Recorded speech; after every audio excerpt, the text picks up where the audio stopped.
Hi guys, look, I wanted to do an update. This is Nigel from what's our new name? Earth, Weather and Quake Pulse, something like that. Anyway, it is the 29th of March, 3:40 p.m. And obviously you will know about the 7.7 earthquake in Myanmar. And there have been a series of earthquakes. There was the 6.7 down south of around Stewart Island, a few days ago. The Myanmar one, the 6.7 or 6.4, 12 minutes after the 7.7 in Myanmar. And there has been another one, a 6.7 or something like that, in the mid-Atlantic ridge. So it's in the middle of the Atlantic. Now, all of these follow the huge X 1.1 solar CME from the sun a matter of hours, or the New Zealand one doesn't, but the 7.7 and so forth do follow that coronal mass ejection from the sun, which was actually from the side of the sun facing to whatever, away from Earth, not opposite, but side on, from a huge coronal hole. And this is a huge coronal hole. You can see a bit of earth shake going on here, sorry. And that coronal hole was, as I say, not facing Earth at the time. Now, it is, as the sun rotates around, it is going to be Earth facing in the next 2 weeks, during the next 2 weeks. And so the likelihood of further geomagnetic activity and earthquakes is very, very high. So there are a number of sort of theories and ideas and so forth going out, as they usually do when there's a big event like this happening. Now, to give you also some scope, in case you haven't checked this out yourself, Myanmar is where the earthquake happened. Bangkok is where the building went down and where a lot of damage was done. Now, that is 1,200 k roughly, or slightly more even, depending on which road you're on, from Myanmar. However, Bangkok got hit pretty bad from that shake, and that can happen when the waves are traveling outward. You can have the central point sort of avoiding quite a bit of the damage, and further out you can get, as those seismic waves go out, they can kind of get larger or whatever, So that can happen. The building that went down was under construction, so these kind of theories that it was, blowing up and done by as demolition. I don't really wear that. We have to really know that, we have to know what the construction materials were, how many unsupported beams there were, and so forth.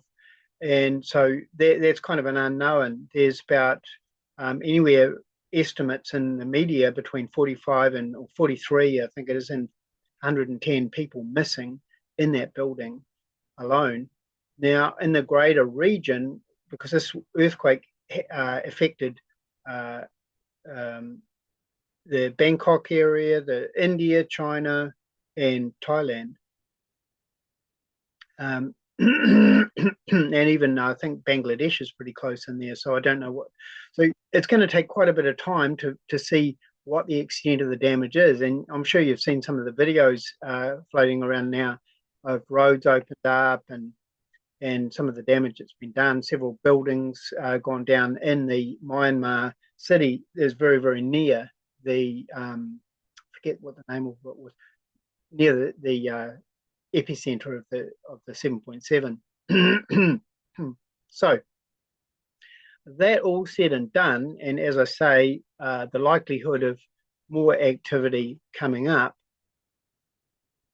sort of looking at the greater or the let's say exterior viewpoint of this whole thing, the sort of shifting out a bit from it.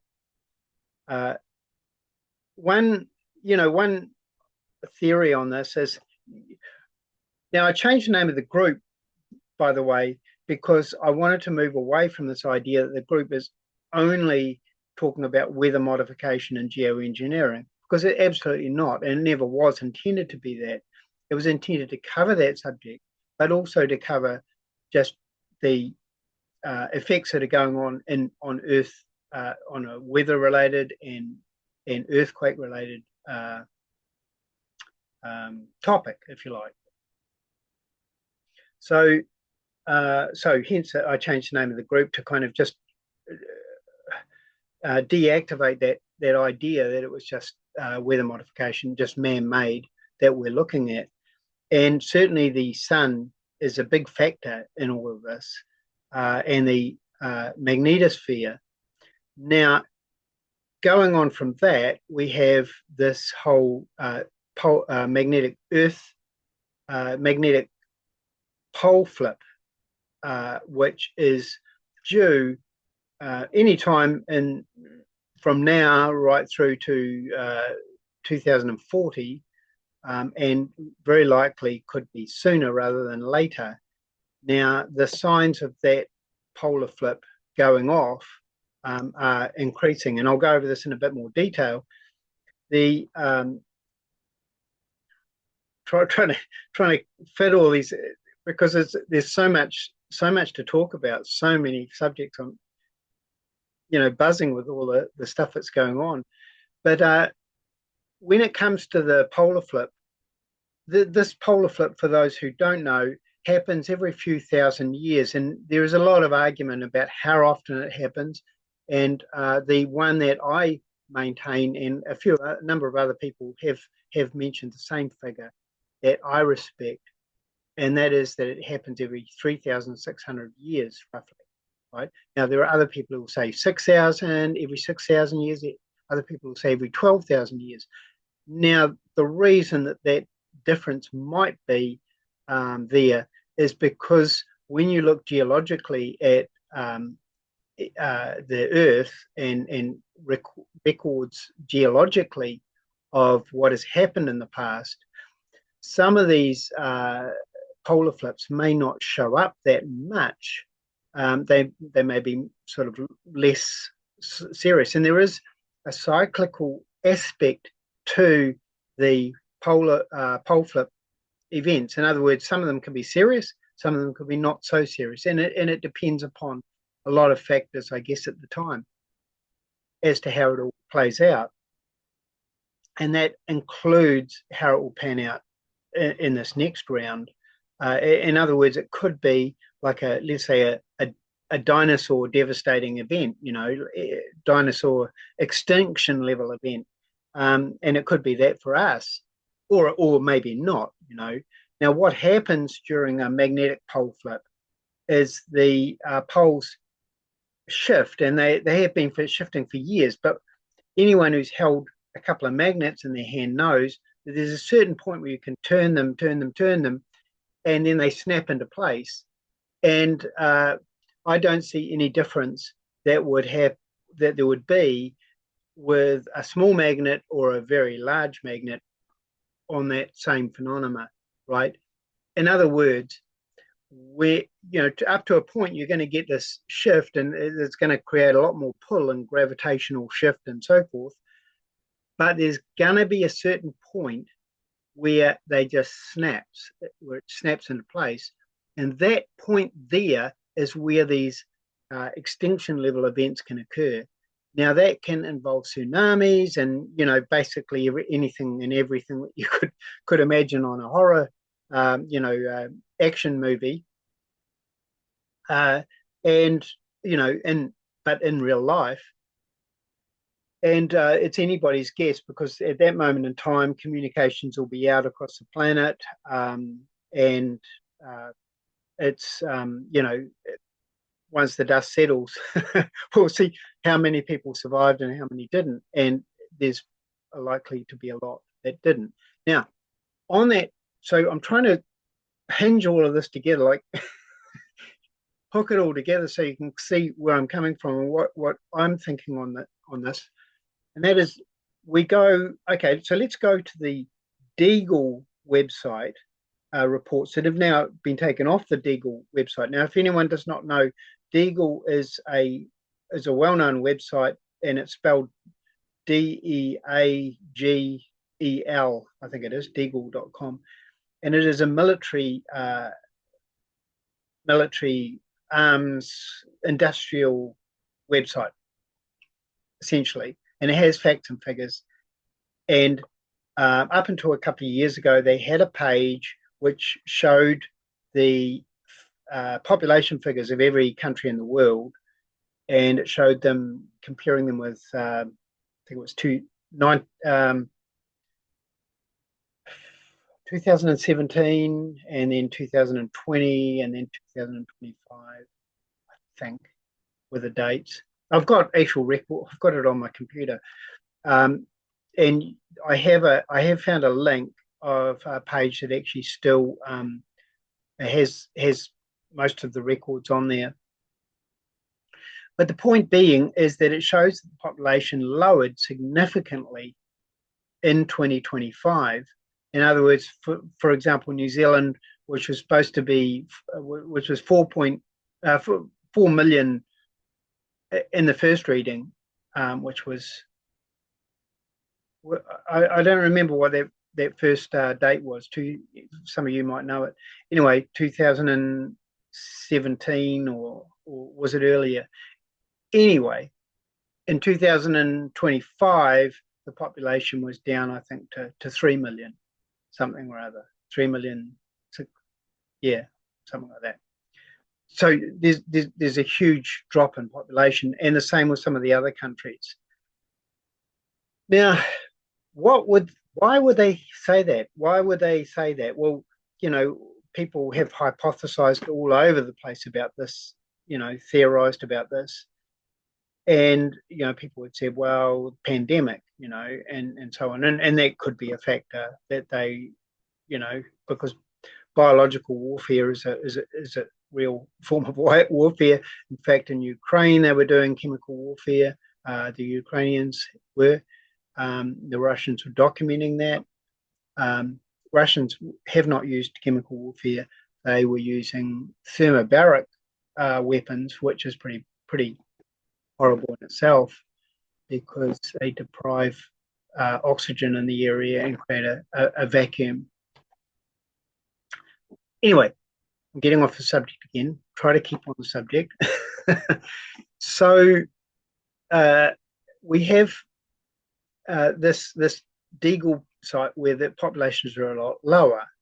Now, there are other signs that I would say, when you put them together, they add up to something that could indicate that the globalists, the power brokers of this planet, which number a few very wealthy men, bankers and so forth, who pull the strings, let's say, on the planet, that they are aware that of the pole flip, the magnetic pole flip occurrence, and that it's coming up. There was another recent insider in the US. I don't know whether it was Colonel McGregor, one of these retired generals, or another person I heard that from, but they were saying that the US has a policy. You've heard this from a lot of the US presidents in the past. US is number one. US is number one. We are the best, and all of this, right? But here's the thing: is that the military and their political policy is basically that in a disaster event, it might even been Canadian Prepper that mentioned it. Anyway, that in a disaster level event, the the underlying foundation, the most important principle is that when all the dust settles from a devastating earthquake or whatever, or tsunami or whatever, worldwide or whatever, that US has all the strings in their hands. In other words, they are still in control and they can take over. Now, I'm sure that probably all the major nations like China and Russia probably have a similar sort of strategy, which is understandable. You know, anyone, or let's say the power brokers, because when you look at countries, it's not necessarily country against country, but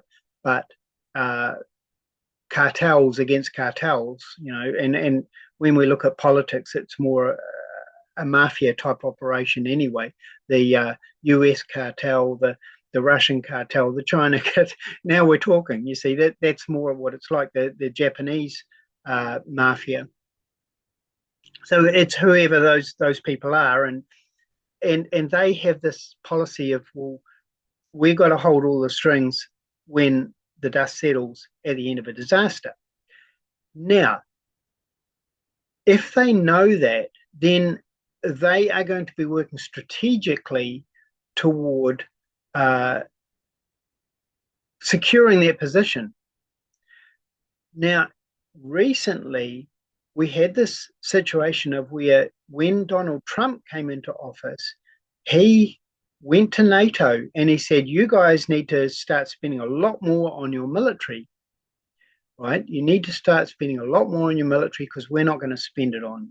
Okay, now, why is he saying that? Because on the other hand, he has said, US is going to pull out. We're not going to have wars. We don't want to be involved in wars. We want to be at peace and all that. Well, you know, he no sooner said that, he started bombing Yemen and saying to the Europe, let's arm up. Now, if NATO countries, the European countries, arm up, then what are they going to do with their arms if there's not going to be any war? Right? Of course, the plan is never the plan. You know, what they tell you is never quite the plan of what they're going to do. And what I'm thinking, and when I tag all these things together, like the Deagle report and then this thing from Trump, for example, it seems to me that we have certain mafia political or even higher, you know, power brokers of the planet, globalists, whatever you want to call them, who are vying for that power position at the top, so that when the dust settles, they hold the power. And so they are going to do all sorts of devious stuff to actually secure that position, right? And so they will say, yes, we need to produce a lot more weapons and stuff because because China's looking dangerous. Well, you know, China's not intending to invade anybody because they already own most of America, most of Australia, most of New Zealand. You know, like half ownership and this kind of thing. Okay, so they don't need to invade. Russia has no intention to invade. They just want to have a multipolar world. In other words, each government to be sovereign and to, you know, kind of work together and build things. In fact, you know, which you may not have heard, but Russia has got some huge energy projects going with China, with Iran, with North Korea, and so forth. They've got not just military ones, but all sorts of interesting stuff going on. Huge projects, and they're really getting into it. And in fact, they're talking more about that building thing than what you ever hear in America. All the America is just bad news about, oh, you know, this person did that and that country did that. And they're all whinge, you know, and the same with Europe. I mean, the amount of whinging you hear in the media is just noise, crazy. So anyway, getting back to the subject of earthquakes and so forth. So putting all of that together, right, and we have this vying for position of power at the end of a disaster, there there's also this kind of interesting aspect of when you are vying for that power, you want to try and secure as much gold, as much assets, and so forth. So there's all sorts of looting and pillaging type stuff going on, and we see that at the moment with trying to get into Ukraine, like well they've devastated Ukraine, um, and there was a couple billion of US dollars put into that, let alone what the Europeans put into it as well, and ongoing support from Europe. So, and then there's Yemen and so forth. Now, I watched a very interesting interview with Pepe Escobar. He's a brilliant journalist, and some of you will know him, I'm sure. Brilliant journalist. He's been over in Yemen. I think he's still there, maybe. And he has been talking with the Yemen imam, the very high up authority there and officials, and very, very different picture from what we get in the Western media. They're very sociable guys. They don't have too many worries about US attacking them because they know that they're going to win anyway, despite that they've got nothing. But they have a very strong spiritual stability, if you like, and they are in for the long run. They can see longer term, and so when we see all of this, and then we see what Israel and all of that, they're all kind of like trying to grab for power, grab, greedy, and that's the kind of thing that you see, as I say, prior to a disaster. If they know that a disaster is going to happen, they're going to be out there trying to grab everything they quickly can grab before the cards fall, if you like.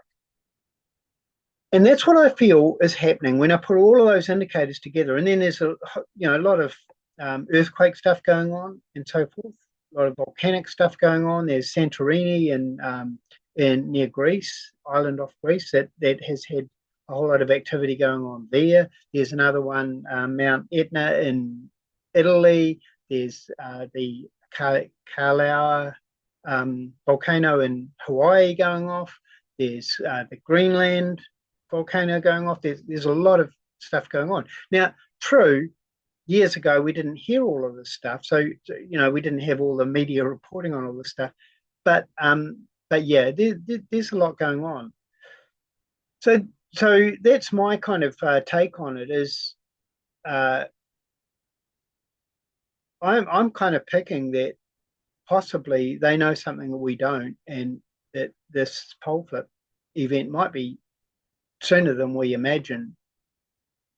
And if it happens, it happens. There's not a whole lot we can do except play musical chairs and see who's standing. Who's got the chair last. Or who's left standing. Interesting game to play, but on a planetary level. Anyway, if you want some reassurance on all that, all I would say, sometimes people get a bit fearful about this. I'm not real worried about it. Life has all sorts of interesting twists and turns. But what I would say is, if you are feeling a bit fearful, just keep in mind that you are immortal as a being, and life does go on, and there will be new starts. Life can start again, just as even when you face failure, you can always pick things up and get going again. Because that's all you can do. I saw some really cute dogs today. I love dogs, and we don't have one anymore now. And went out and we were shopping, and I saw this black beagle, beautiful black beagle. It's only young, she, and this dogs have so much love, and they are so happy all the time. And I think they're a real good example that we we could follow, because they stay completely in present time. They're very relaxed about things, never too bothered about things, maybe occasionally, and then they'll get quite passionate about it. They'll see somebody they don't like, they'll go, and then 5 minutes later they're okay again, Or they'll get upset, if somebody tells them off. 5 minutes later, they've got their full love element turned back on again. So, we could take a leaf out of their book, because they are another sentient species, and smarter than most people would imagine. Well, that's all I really wanted to cover, I guess. Hope you find this interesting, and I will try to keep you updated on my sort of views on this. Now, in a couple of months, I've got something coming up. We're going to be traveling a bit, and I'll have to. Uh, I may have some limited access availability. Sorry, the internet access availability during that time. It's only going to be for a couple of weeks or so. So more on that later, I guess. I don't want to give my plans away too early, but it's going to be very, very interesting. And so, yeah, that's about all really. Any questions? Just post them on when I get this uploaded, because I'm doing this on Zoom because it was just too difficult to get a secure, proper connection on the internet today. Sometimes it's good, sometimes it's horrific, and today it was bad. So have a nice day. Don't get shaken up too much. Make plenty of smoothies. That can be your shake for the day. Have a good one, and I will stop this. Bye.